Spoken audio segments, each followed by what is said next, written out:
Noong unang panahon, sa baybayin ng isang malawak at mapayapang dagat, may naninirahang isang napakagandang diwata. Ang pangalan niya ay Shera. Si Shera ay isang mapagmahal na ina. Kasama niyang namumuhay ang kaniyang asawa. Isang matapang na mandirigma na nagngangalang Lusong. At mayroon silang kambal na anak, sina Iloco at Tagalog.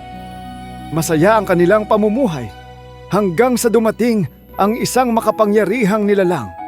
Siya si Bugsong Hangin, hari ng unos, bagyo, at rumaragas ang hangin mula sa silangan. Minsan niyang inangkin ang puso ni Shera, ngunit mariing tinanggihan siya ng diwata sapagkat tapat ang pag-ibig niya kay Lusong. Doon nagsimula ang galit ni Bugsong Hangin. Mula noon tuwing galit siya, binabayo niya ang dagat, nilalamon ang hangin ng lupa, at winawasak niya ang tahanan ni Shera at ng kaniyang pamilya.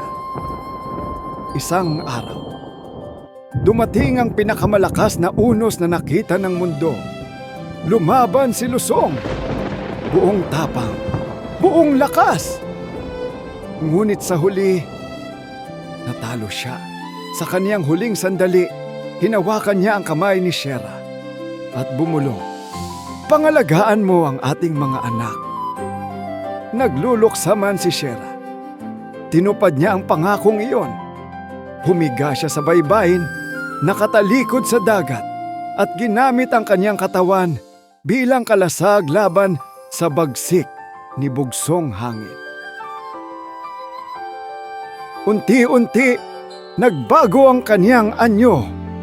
Ang kaniyang buhok ay naging mga gubat. Ang kaniyang mga kamay ay naging lambak. At ang kaniyang katawan ay naging mahabang hanay ng bundok. Si Shera ay naging Shera Madre. Mula noon, tuwing may dumarating na bagyo, siya ang unang humaharang, unang sumasalo, at unang nagtatanggol sa kaniyang mga anak, ang mga tao ng Luzon. Kaya hanggang ngayon, tinatawag natin siyang ina ng mga bundok, isang buhay na sagisag ng sakripisyo, pagmamahal at walang hanggang pagprotekta. At sa paghihip ng hangin, maririnig mo pa rin ang kaniyang bulong, na ang Shera Madre ay hindi lamang bundok, kundi isang inang handang mag-alay ng lahat para sa mga minamahal niya. Ang kwento ng Shera Madre ay nagtuturo sa atin ng mahalagang aral na sa kabila ng mga unos at hamon sa buhay, ang pagmamahal at sakripisyo ay may kapangyarihang magprotekta sa mga mahal natin.